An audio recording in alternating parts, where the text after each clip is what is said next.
Hello and welcome to the second Macintosh video lesson we are doing.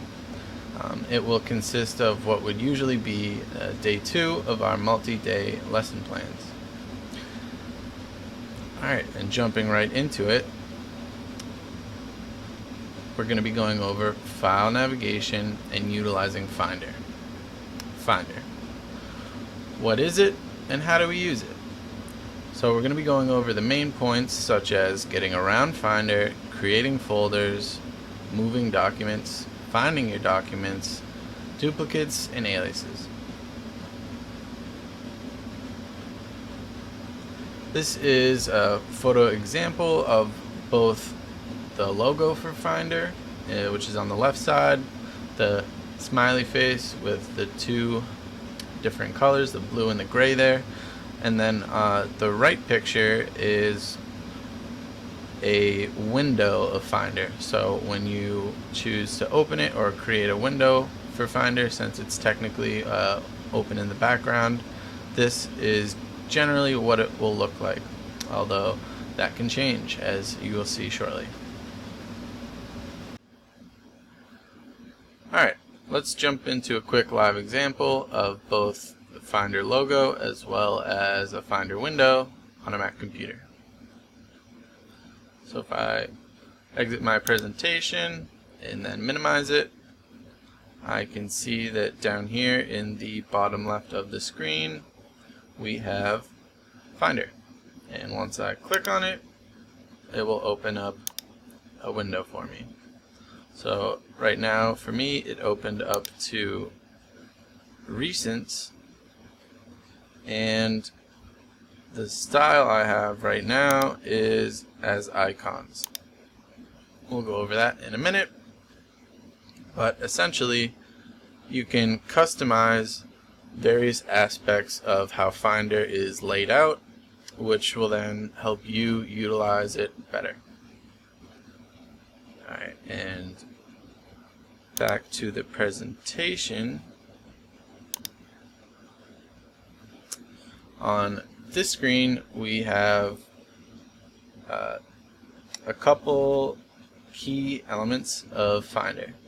On the left photo we are highlighting the search box in Finder, which will look throughout all your files to find anything that has something pertaining to what you input in the search box. So whether that is the name of a file, a word that you know you used in a file or document, the type of file, like if you're looking for all your pictures and you know you have a lot of JPEGs, you can put .jpeg into the search and the results will be all files of that type. In the right picture here we have what is the right click menu when you click on a folder.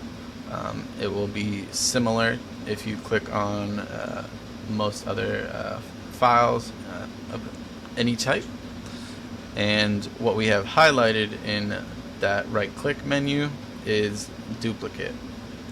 And what duplicate will do is, as it suggests, it creates a duplicate copy of either the folder or file that you have selected.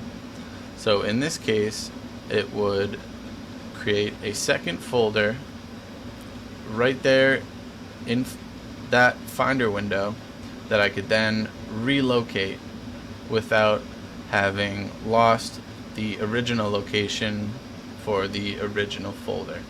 So this is a way that you can store files in multiple locations. Often people store a lot of files on their desktop, but it's better practice to at the very least have a duplicate stored in a deeper file location, somewhere that's not as easy to accidentally put into your recycle bin or trash can. Alright, and so let's go into more live examples of Finder, because that is where we are really going to learn the most about it. Let me just make my Finder window a bit bigger, and now I'm going to go over just generally what we have going on here in the Finder window.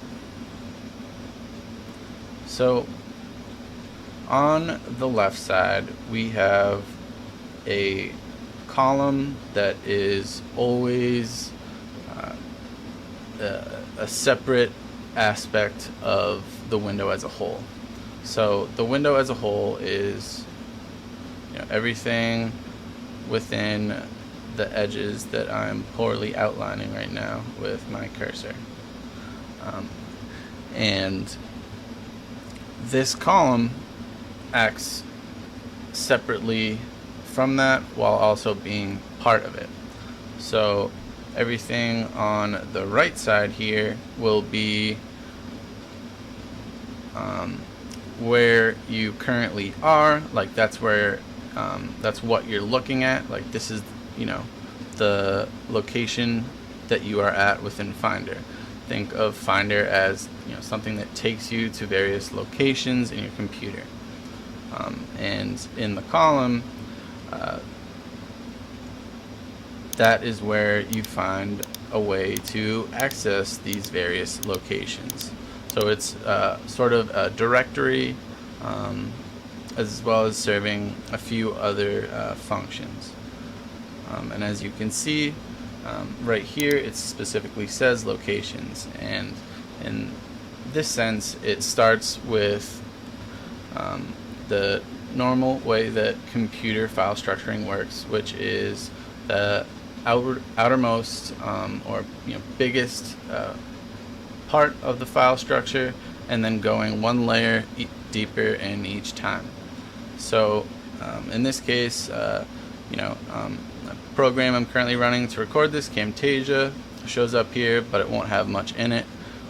Network can have things in there, but in my case, not so much.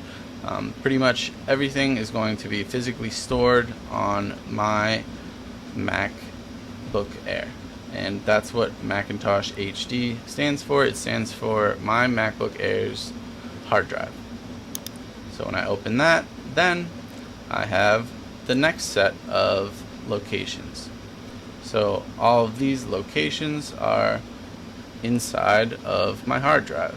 So applications is a location that has all of the applications on my Mac. Library is just a default term for a file location that they give you. And inside of it, it has folders pertaining to programs and things like that I do have, where it's not the the app itself, like the executable.exe type file. Those are in applications, but any files that are not the app itself concerning to those apps are found in these folders within a library. System, this is a similar idea, but more based on the behind the scenes programs and software that just allow the computer to run, that come with the computer that's made by Apple. So Apple's system software. And then users, it comes into play most when you have multiple people using one computer. However, once you log in to your profile on your Mac, everything that you do under that profile will be shown here in that same structure, where your profile, the user, as you can see here, mine is Thatcher, that's my name, and everything under that is something that I have put onto my hard drive. So applications should essentially look the same, but these are ones that are specific to my user, whereas these applications would be accessible by any user on the computer. And the reason there isn't much of a difference in terms of how I use it is just because it's only myself that uses the computer. So just to back up a little, because I know that I threw a lot at you just now, what I want you to take away from this first little spiel is that the left side is constant, and it is a directory, a guide for you to get to the location where your file is, where you would like to place a file, etc. Because that is the whole idea of Finder, is file structure, file organization, how to save your files, how to move them, all of those types of things. So this left side is for directing that, and on the right side will show you what's going on currently in the location that you choose. So as you can see right now, it's highlighted Thatcher's MacBook Air on the left in the column, and at the top here on the right side it says Thatcher's MacBook Air, because that's the current location that we're in. That's what's being shown in Finder. If I were to go into desktop, now the top changes to desktop local, meaning it's my local desktop that I'm looking at. That's the location where I am. Okay, now to take it a step back, let's go over some of the ways that you can customize how Finder displays information. So over here on the right, you can change the way that this information is displayed based on these 4 images. They each represent a different way to display the information. So this first option with the 4 squares is showing items as icons. This next one, which I have selected currently, is in a list format, which is what we see here. The next one is in columns, and then the last option is gallery. So let's switch over to icons to see what that looks like. So if you are someone who is very visual, and the first thing that you'll remember about what you're looking for is what the app looked like, then this might be the best for you, because clearly in this view the icons are the biggest aspect and the most important aspect of what you're looking at. It's basically all the information that it gives you, just for starters. Next we'll go back to list view, which is what I had, and here, as you can see, the icons are very small. So if you're visually looking for something, it's probably not the best view. However, what this view does give us is other information pertaining to the files and information we're looking at, right? So it's detailed information about what's currently stored in the location we're looking at. So once again, the location right now is applications. That's what's highlighted in the directory, and all of these applications have information pertaining to them, right? Like what kind of file it is, either an application file or folder files. That's pretty much all you're going to see in here, because it's either going to be an application or a folder that is holding an application. We also have size, which is how much space the file is taking up, and this is useful because we can sort through size. So if you know that you are looking for a large folder, a large program, something like that, you can make sure that the largest applications or largest files appear at the top or at the bottom. So this is one way to ease your navigation, to help you find whatever you're looking for in a fashion that suits you best. And another piece of information that we have in list view is the date modified, which is also very useful to find a specific document. If you have just been working on something but you're not sure where you saved it, date modified will show you what you've been working with most recently. So if you know that you saved something specifically a week ago, you can look for that exact date, and then you'll be in a much better spot to find exactly what you're looking for. And here we have column view, which starts off just by showing us a column of everything that is in the initial location. So in this case, we don't have any of the extra information right away, but once we select a file, we get that further information that is presented in the list view, right? We have the size here, when it was created as well as modified, and then we can also hit more to get even more information. In a case where it is a folder rather than an application, then what the column view does is shows us the next bit of a little bit of what is inside that current folder.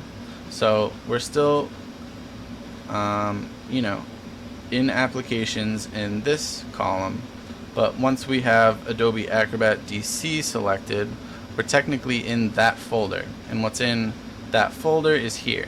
So as you can see up here, like our destination where we currently are is changed, and that's because our innermost location that we are currently viewing is the Adobe Acrobat DC folder. Let's see if I can get a... Okay, this will be a little bit of a better example, right? So as soon as I click on something that is a sole file in the column view, it is a standalone, and then I get the information about that file specifically. If it's a folder, it instantly puts me in that folder as my location and then shows what's in it. And the way that a column works, or the column view works, is that each time you click on a folder, the next column is going to be your current location, and it's going to show everything within that. This is best for people that have dense file structure, so that if you have multi-layered folders, you can just quickly get through them and not lose track of that navigation path to get to the location where you want to save that file or get that file. And as you can see here, this is just an example of exactly what I'm just saying. Once I select my image garden, that becomes what displays in the next column, as well as it becomes what is considered my location, right? And that just continues on and on and on. And that is what column view does. Now, once we switch to gallery view, things get a bit different. So first, let me just take us back to the default here, and we'll switch to gallery view. Okay, and so now gallery view is going to just show us the icon with information about it on the side. You can obviously hit more to get more information about it, but basically it just displays everything in the current location as a picture and gives information on the one that is currently highlighted or selected.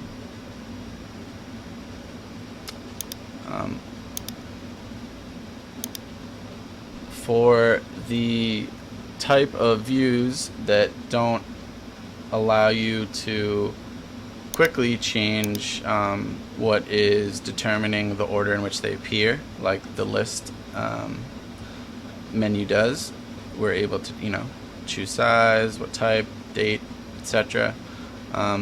This next icon here, I'm going to go back to gallery view. This next icon allows you to change the order in which the items are grouped. So right now they're grouped by name, so alphabetical. You can group them by type of file, so what kind, date last open, date added, date modified, date created. So 4 different ways to sort files based on a date that can be tied to something concerning that file, the size, and tags. And tags are things that you can specifically add to any file that will have meaning specific to you, and it can make it easier to find. It's a way to group things. So if I wanted to do everything with Adobe with a red tag, I could do that and then go to all the other Adobe things and say red. But I'm just going to delete that so I don't confuse myself. Okay. And so just to continue going over what we have here in the Finder window, like what we have access to in terms of these icons and buttons. The next one we have is Share.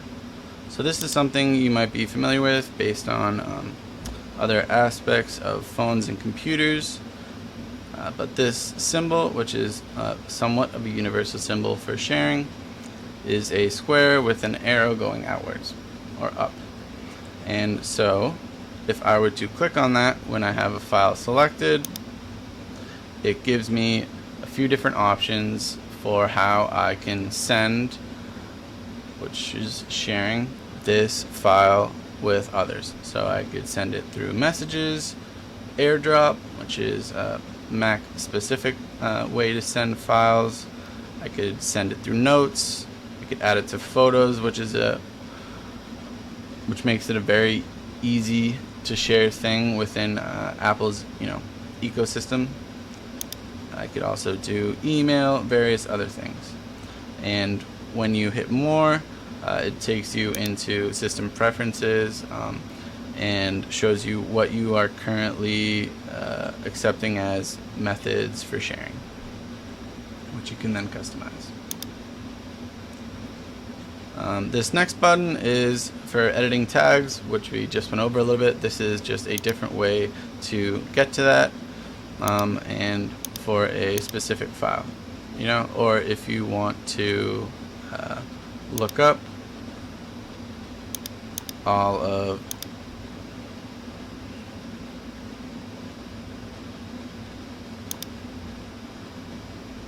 So the next button is tags, which we just went over. So this is just another location for you to add tags to files. Okay, and let's see what other tasks we have. This next button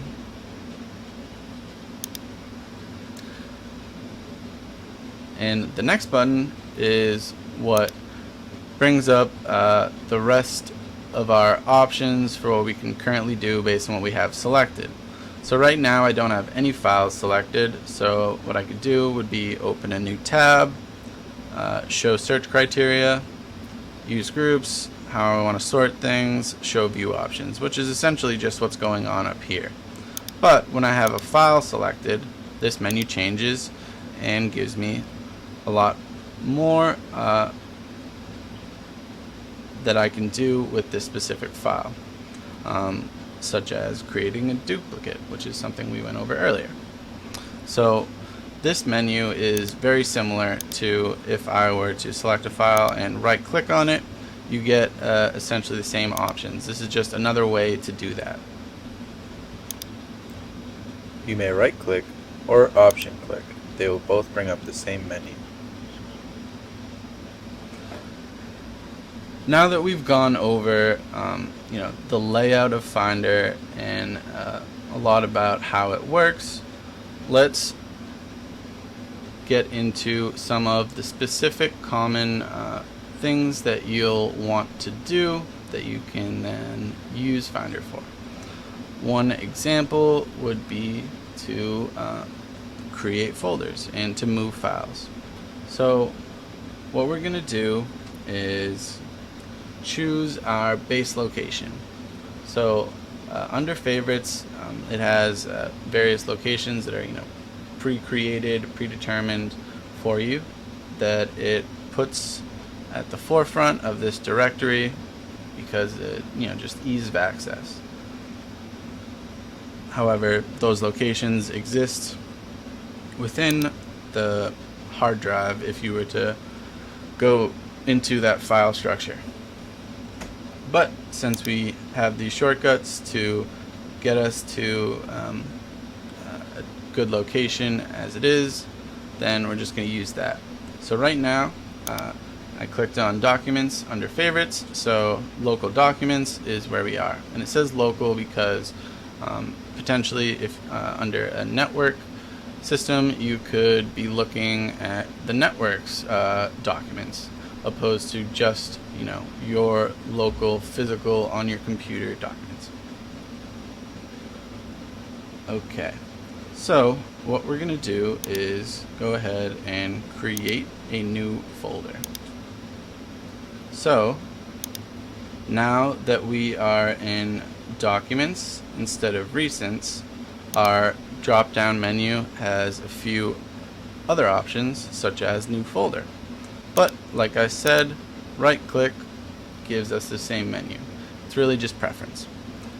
So either way, we bring up the menu and then hit New Folder, and it instantly gives us a new folder.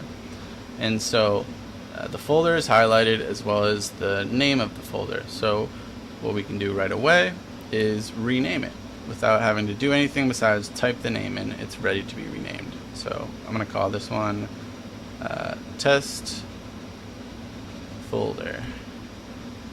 Enter. Alright, and so now we have a new folder. And what I can do with this is just click and drag, and that is one way that you can move files. So not only within the current location you're at to have it organized however you'd like, but you can put files into other folders like this. You can put it in different locations that are not in the original location where it was made. So instead of going just back, instead of just going back to Documents, I can take it to somewhere like Thatcher, which is another just default location that it's given us. So now test folder is in here, and I can also move files and folders outside of Finder. So this is something that can be really useful to get a file exactly where you want it, as long as dragging and dropping is allowed, which in most cases on a Mac computer it will be. So if I want to bring something to my desktop and I know where to find it within Finder, I can locate it, highlight it, either selecting on it or creating a box around it. I will highlight it, and to create a box just real quick, you click and drag, and that will create a box that highlights everything that is in it. Okay, and then I can click and drag this folder outside of the Finder window, and now it is on my desktop. So that is one way to move files around, and that's how you can create a folder. You can create a folder in almost any location. It should be available, and since the desktop is a location, you can create a folder there as well. I'm going to bring my test folder from the desktop back into this Thatcher location. And one thing I want to highlight right now is that this is where duplicates really come into play, or this is a good way to understand why people would have them. So if you are used to going to Thatcher to find test folder is a very important folder for you. It's, you know, something you need to know where it is. It's, you know, important information. So if you were doing something with that information that required you to have easy access to it for a period of time, and you wanted it on your desktop, one thing you could do is what we just did and move the entire folder there, and now it exists and lives just on the desktop.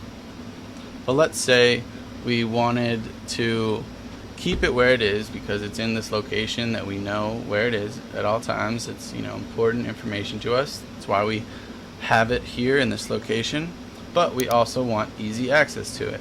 Then we can create a duplicate of the folder and everything inside of it, and then put that in the location that we want for easy access. So I'm going to right click on test folder like that. You can also do the you know, more options button at the top of the Finder window, and what you would do is select duplicate, and right away it creates a duplicate or copy of the file or folder you have selected. So now I can move that copy over to desktop, and the original folder is still there. So there's not I'm not gonna, you know, lose where my files are, and I can also access them quickly. You know, you can think of all sorts of different reasons why to do this. I'm just giving you one example of why you would do that. The important thing to pick up is the fact that you can, and then down the line, when you encounter something you're trying to do on your computer, having this knowledge will help you facilitate what you're trying to do. Okay. The next thing that we are going to go over is an alias. So the reason I'm going over that right now is because an alias and a duplicate share a lot of similarities, but they are very important to know the difference between, because they are distinctly different. An alias is not a copy of the files or folder. So right now we can go over a little bit of all of this by the setup we have right now. So in Finder we have our original test folder.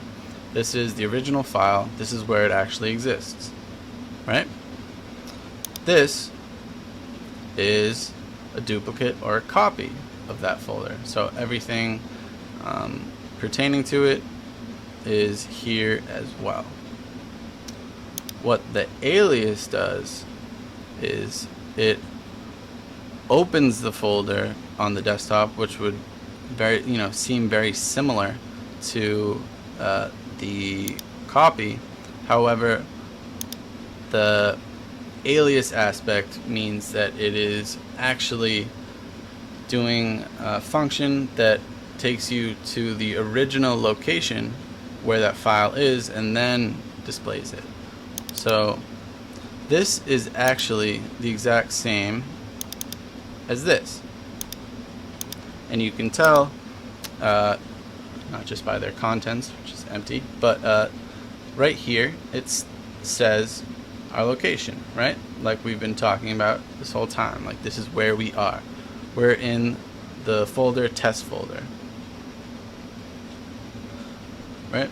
And that's true for both of these.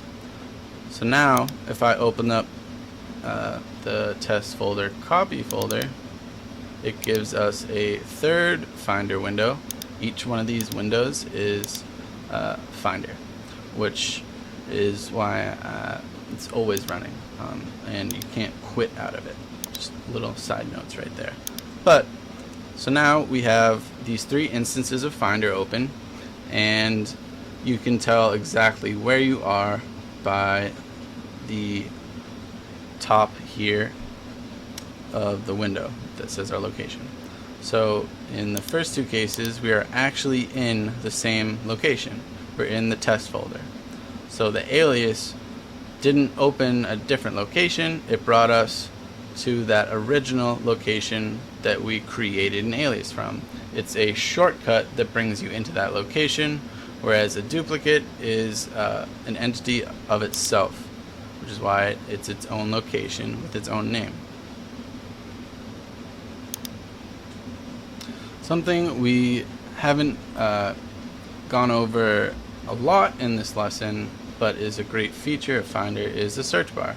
So I know I mentioned it a bit, and we didn't really do any examples, but I just wanted to reiterate that it is quite useful. So like if I want to look up a file type, or something like a name or a word that can bring up all files and programs related to that, it's just a very useful feature, and it can make finding things in Finder a lot faster.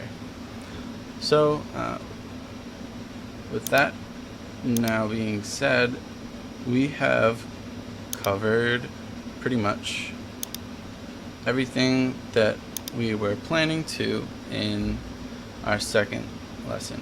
And so in summary, Finder, as its name suggests, is a way to navigate files and find anything on your computer. It's as simple as that, and as complicated and confusing as this lesson has been. So I know a lot was thrown at you, and maybe some of it you'd like a more detailed explanation on, or some clarity. But that's why we do these lessons in small groups or on an individual basis, so that we can meet everyone's needs specifically. But for these videos, we're just trying to do a more generalized approach. So those pretty much summarize my final thoughts, and I just want to say those pretty much summarize my final thoughts. And in the next lesson, next video, we'll be going over settings and system preferences. This is where I would ask for questions, and just want to say thanks. Thank you for watching, and hope to see you in the next video in our series of Macintosh lessons. Alright, bye.